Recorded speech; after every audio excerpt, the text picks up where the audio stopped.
नागपुर के variety चौक पर Congress party की or से जोरदार आंदोलन किया गया। आंदोलन के दौरान कार्यकर्ताओं ने महात्मा गांधी का अपमान सहन नहीं होगा लिखे फलक हाथों में लेकर विरोध प्रदर्शन किया।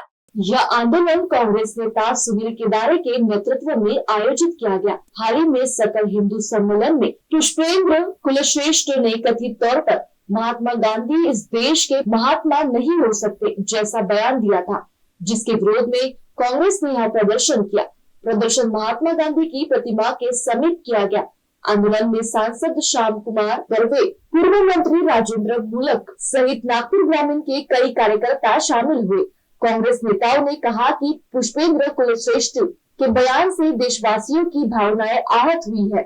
उन्होंने घोषणा की कि आज उनके खिलाफ पुलिस में शिकायत दर्ज कराई जाएगी और आपराधिक मामला दर्ज करने की मांग की जाएगी। सांगितलं आहे की संपूर्ण विश्वामध्ये महात्मा गांधीला एक मान सन्मानाने त्यांचं नाव घेतलं जाते आणि सकल हिंदूच्या नावाने जे हे लोक RSSचे लोक हे जे हिंदू लोकांना चिथवण्याचं काम करत आहे की महात्मा गांधी होऊ शकत नाही, ते चोर आहे।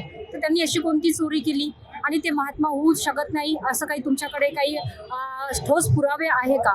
हे जाणून बुजून लोकांचं ज्या शेतकऱ्यांसाठी असो बेरोजगारांसाठी ज्या समस्या आहेत त्यांच्यापासून हे लक्ष दुसरीकडे डायव्हर्ट करण्यासाठी हा प्रकार हा RSSचा सुरू आहे हिंदूंच्या नावावर। यांचा आम्ही निषेध करतो नागपूर जिल्हा ग्रामीण काँग्रेस कमिटीच्या वतीने आणि यांच्यावर गुन्हे जे काही गुन्हे होत असेल ते गुन्हे दाखल झाले पाहिजे, हाच आमचा एक आहे। ज्या विचारांची सरकार मागील 12 वर्षापासून या देशावर राज करत आहे त्याचे खरे प्रतिसाद आपण संसदमध्ये तर बघतच आहोत। संसदेपासून विधानसभेपासून तर आज आपल्याला आपल्या नागपूरमध्ये RSSचे हेडक्वार्टर आहे।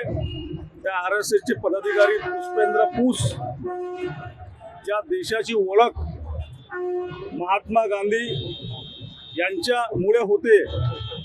आमच्या देशाचे पंतप्रधान जेव्हा विदेशात जातात तेव्हा महात्मा गांधी के देश से मैं आता हूँ असे ते संबोधतात आणि त्यांच्याच पक्षाचे आणि त्यांच्याच विचारांचे नेते महात्मा गांधीला चोर सांगतात।